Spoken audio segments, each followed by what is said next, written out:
Mixture ഉണ്ടാക്കാൻ വേണ്ടി 2 cup കടലമാവ്, അതിലേക്ക് 1 കപ്പ് അരിപ്പൊടി, 1/4 ടീസ്പൂൺ കായപ്പൊടി, ഉപ്പ് ആവശ്യത്തിന്. മാവിന് വേണ്ടതേ ഞാനിപ്പോൾ ചേർക്കുന്നുള്ളൂ, നമുക്ക് അവസാനം വേണമെങ്കിൽ ചേർത്ത് കൊടുക്കാം. 1/4 ടീസ്പൂൺ മഞ്ഞൾപ്പൊടി, 1 ടേബിൾ സ്പൂണോളം കാശ്മീരി മുളക് പൊടി.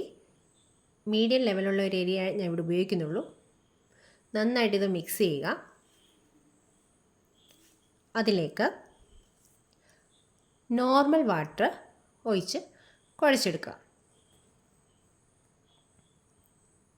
ഒരു ഇടിയപ്പമൊക്കെ ഉണ്ടാക്കുന്ന കൺസിസ്റ്റൻസിയിലാണ് ഇത് ഞാൻ കുഴച്ചെടുത്തേക്കുന്നത്. സേവനാഴിയിലേക്ക് ഈ കുഴച്ച് വെച്ചേക്കുന്ന മാവ് ഇട്ട് എണ്ണ നന്നായിട്ട് ചൂടായിട്ട് വരുമ്പോൾ അതിലേക്ക് സേവ് ഉണ്ടാക്കാനായിട്ട് പ്രസ് ചെയ്ത് കൊടുക്കുക. ഷേപ്പ് ഒരു പ്രശ്നമല്ല, പൊടിച്ചെടുക്കുന്നതുകൊണ്ട് 2 വശവും തിരിച്ചിട്ട് ഉരിച്ചെടുക്കുക. ഇങ്ങനെ പല പ്രാവശ്യമായിട്ട് സേവ് ഉണ്ടാക്കി എടുക്കണം. അതിനുശേഷം ബൂന്തി ഉണ്ടാക്കാൻ വേണ്ടി 1 കപ്പ് കടലമാവ്, അതിലേക്ക് 1 ടേബിൾ സ്പൂൺ അരിപ്പൊടി, കാശ്മീരി മുളക് പൊടി 1/4 ടീസ്പൂൺ, വെള്ളം ഒഴിച്ച് കുഴച്ചെടുക്കുക. ഒത്തിരി ലൂസാവല്ല, ദോശമാവിൻ്റെ കൺസിസ്റ്റൻസിയിൽ. അതിനുശേഷം എണ്ണയിൽ ബൂന്തി ഉണ്ടാക്കിയെടുക്കുക. പൊട്ടുകടല ഒന്ന് മൂപ്പിച്ചെടുക്കുക. നിലക്കടല ഒന്ന് മൂപ്പിച്ചെടുക്കണം. കരിവേപ്പില വറുത്തുകോരിയെടുക്കുക. വെളുത്തുള്ളി വറുത്തുകോരിയെടുക്കുക.